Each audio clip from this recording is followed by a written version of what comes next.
Hello everyone, আসসালামু আলাইকুম। আপনারা কেমন আছেন সবাই? আমরা সবাই আলহামদুলিল্লাহ আল্লাহর রহমতে আপনাদের দোয়ায় ভালো আছি।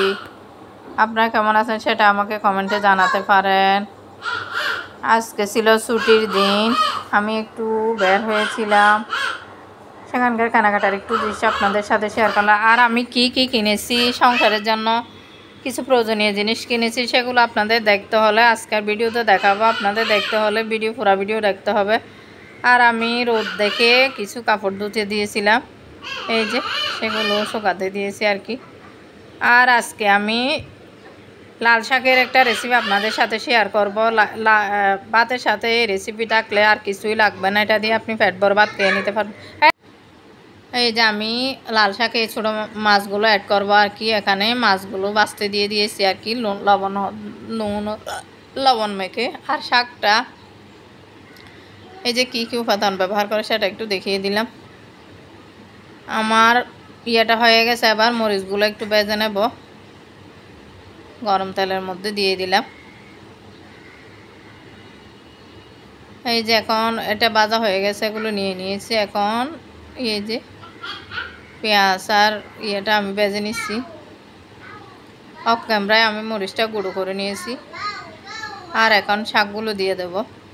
লাল শাক তো আমাদের জন্য অনেক শরীরের জন্য উপকারী। লাল শাকে প্রচুর পরিমাণ ভিটামিন এ আছে, খনিজ পদার্থ আছে, সেজন্য লাল শাক আমাদের চোখ আর আমাদের ব্রেনের জন্য অনেক বেশি ভালো। এই যে লবণ দিয়ে দিলাম। এবার আমি শাকটা নেড়ে চেড়ে রান্না করে নেব আর কি। আর আমার প্রিয় আপুরা যারা এই মুহূর্তে আমার ভিডিওতে ক্লিক করেছেন, একটা লাইক দেন প্লিজ। একটা লাইক দিয়ে ভিডিওটি কন্টিনিউ করবেন।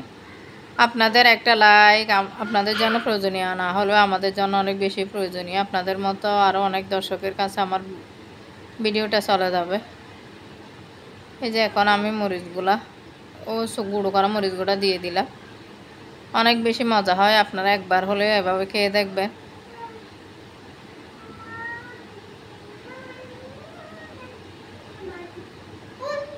এবার আমি মিক্স করে নেব উপরে নিচে।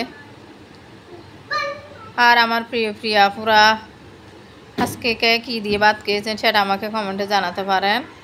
এটা হচ্ছে আমাদের দুপুরের খাবার। এই যে ছোটো ছোটো মাছগুলো ভেজে রেখেছিলাম, সেগুলো দিয়ে দিলাম, এত মজা হয়েছিল। আর এখন একটু ডালে এই যে পেঁয়াজ দিলাম।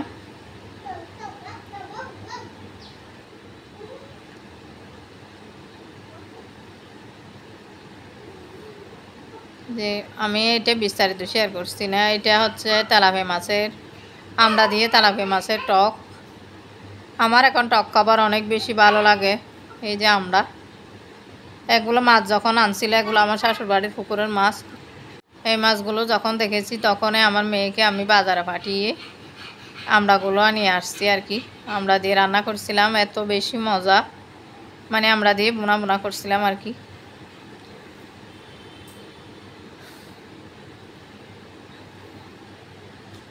এই যে মাছটা একটু নেড়ে চেড়ে দিচ্ছি। কষানো হওয়ার পর আমি একটু পানি দিয়ে দিলাম ঝোলের জন্য। আর আমি সকালে রান্না করেছিলাম, রাত্রে রান্না করে সকালে আমি একটু কিছু আমার প্রয়োজনীয় কাজ ছিল বাজারে, সেজন্য গেছিলাম আর কি। একটা ক্রোকারির দোকানে ঢুকেছিলাম। আর ক্রোকারিস মানে তো আমরা মেয়েরা মানে একদম পাগল হয়ে যায়। এখান থেকে আমি সংসারের জন্য কিছু টুকিটাকি জিনিস কিনেছি, 2-3টা। আর আমি আমার মেয়ের জন্য কাপড় কিনতে গিয়েছিলাম। সেটা আমি কিছু এমনি ওর জন্য একটা কাপড় কিনেছি, সেটা সেলাই করতে দিয়ে দিয়েছি। আর এগুলো হচ্ছে এমনি আমি একটা এখান থেকে 3 পিস পছন্দ করেছি আর কি, সেটাও সেলাই করতে দিয়েছি। যখন সেলাই করে আনবে তখন আপনাদের সাথে শেয়ার করব। আর এই যে আমার ছেলের জন্য একটা পাঞ্জাবি কিনতে গিয়েছিলাম। এই যে কসমেটিকের দোকান আর কি, সেটা একটু আপনাদের দেখিয়ে দিলাম কি কি আছে।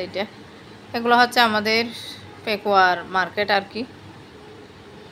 আর প্রিয় আপুরা এখন পর্যন্ত কে আমার ভিডিওর সাথে আসেন জানি না। আর ব্যাগ, সুন্দর সুন্দর ব্যাগের কালেকশন, যারা পেকুয়া থেকে আমার ভিডিও দেখেন তারা এই দোকানে যেতে পারেন। সানা শপিং মল, অনেক সুন্দর সুন্দর জিনিস পাওয়া যায়। আর এখন আপনাদেরকে কাপড়গুলো দেখিয়ে দিচ্ছি। এই যে আমার মেয়ের জন্য পায়জামার কাপড় নিয়েছি আর কি, 3টা। এই যে আমার মেয়ের জন্য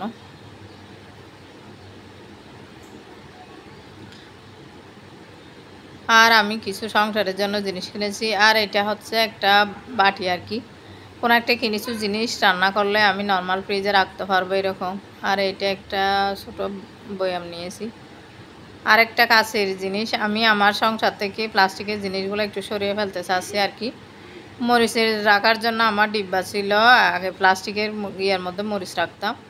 আর আজকে এটা কিনেছি আর কি, আরেকটাও আছে। আর আজকে এটা নিয়েছি। কেমন হয়েছে আপনারা শপিংগুলো জানাবেন। আর একটা ব্যাগ নিয়েছি, আমার তো ব্যাগ সব সময় প্রয়োজন হয়।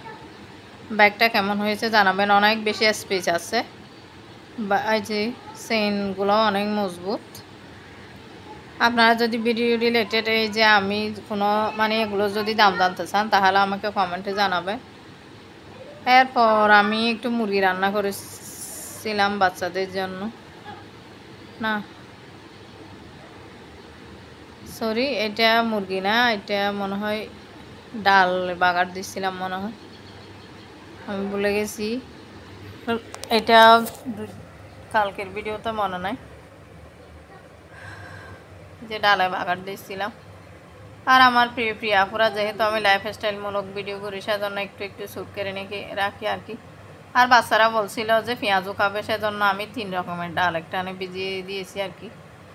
ভিজিয়ে আজকে মানে এখানে একটা দেখেন কি সুন্দর দোয়াল পাখি, আমি যখন কাপড় শুকাতে দিতে গিয়েছিলাম তখন দোয়াল পাখি মানে গান গাই যে অনেক ভালো লাগে। আর আমাদের ফুল গাছে, এটা হচ্ছে তেঁতুল গাছ, তেঁতুল গাছের মধ্যে একটা মাদেবী লতা গাছের ফুল উঠছে, কি পরিমাণ ফুল ফুটছে বলার মতো না। আপনাদের অনেক দিন যাবৎ এরকম মানে ভিডিও শেয়ার করা হয় না ফুলের গাছের, তাই আমি আর আমার মেয়ে দেখেন ফুল ছিঁড়ে নিচ্ছে গাছ থেকে। ও হচ্ছে এই গাছ। আর একটু ছাদে উঠেছিলাম, ছাদে কিছু আমি মশলা শুকাতে দিয়েছিলাম আর কি, সেগুলো আনতে গিয়েছিলাম। আর ছাদের গাছগুলো একটু আপনাদের সাথে শেয়ার করে দিলাম। এই যে কি সুন্দর ফুল ফুটেছে দেখুন। আর আমার ছাদে খুব একটা যাওয়া হয় না। এই যে থানকুচি পাতা দেখুন কি পরিমাণ হয়েছে, কি সুন্দর লাগতেছে থানকুচি পাতা। আর আমাদের ছাদ থেকে আশপাশের একটু ভিউটা আপনাদের সাথে শেয়ার করে দিলাম, কেমন লাগছে বলবেন। আমাদের বাসাটা হচ্ছে 4 তলা, আমি 4 তলা ছাদ থেকে চারদিকের ভিউটা আপনাদের সাথে একটু শেয়ার করে দিলাম। আর কচুরলতির রেসিপিটা এর আগে আমি আপনাদের সাথে শেয়ার করেছি। এটা হচ্ছে আরেকদিন আর কিছু কচুরলতি ছিল, সেগুলো রান্না করে নিয়েছিলাম পুরা বিস্তারিত, শুধু একটু করে ক্লিপস নিয়েছিলাম কচুরলতির আর কি। এটা কষিয়ে নিয়েছিলাম আর কি। কচুরলতি যাদের গলা চুলকায় তারা যদি এভাবে তেলের মধ্যে একটু কষিয়ে নেন, তাহলে আর একটু লেবুর রস দেন, তাহলে গলা আর চুলকাবে না। যাদের অ্যালার্জি প্রবলেম তাদের একটু গলা ধরে আর কি, সবার তো গলা ধরে না। আর এই চিকন চিকন কচুরলতিগুলো আমার অনেক বেশি পছন্দ। এগুলো হচ্ছে গ্রাম অঞ্চলের পাহাড়ি লতি আর কি, আমার শ্বশুর বাড়ি থেকে নিয়ে আসছে। আর একটু লটে মাছ রান্না করেছিলাম, লটে মাছ আর চিংড়ি মাছ। লটে মাছটা আমি ভিডিও করি নাই, আর চিংড়ি মাছটা একটু আপনাদের জন্য একটা ক্লিপস নিয়ে নিয়েছি আর কি। আর এখানে মরিচ টমেটো আর গিয়া দিয়ে, যেহেতু রান্নার ভিডিও করা অনেক সহজ, এদিক থেকে মানে খুব একটা বের হওয়া হয় না। আজকে একটু বের হয়েছিলাম, সারাদিন ছোটো বাচ্চা থাকলে বাড়ি থেকে বের হওয়া যায় না, অনেক বেশি কাজ থাকে। আর আমি যেহেতু কর্মজীবী, 2 দিন বন্ধ থাকলে অনেক বেশি সংসারে কাজ করতে করতে দিনটা চলে যায়। আর আমার প্রিয় আপুরা যারা এখন পর্যন্ত আমার ভিডিওর সাথে আছেন, একটা লাইক দিন প্লিজ, একটা লাইক দিয়ে দিবেন। আর আপনারা সবসময় সুলতানা স্টিনি ওয়ার্ল্ডের সাথে থাকবেন, আমাকে সাপোর্ট করবেন, আপনাদের সাপোর্ট অনেক বেশি প্রয়োজন। আমার প্রিয় আপুরা যারা আমার সাথে বন্ধু হতে চাচ্ছেন, একটু অপেক্ষা করবেন, আমি আপনাদের কমেন্ট ধরে আপনাদের সাথে কাছে চলে যাব। আসসালামু আলাইকুম।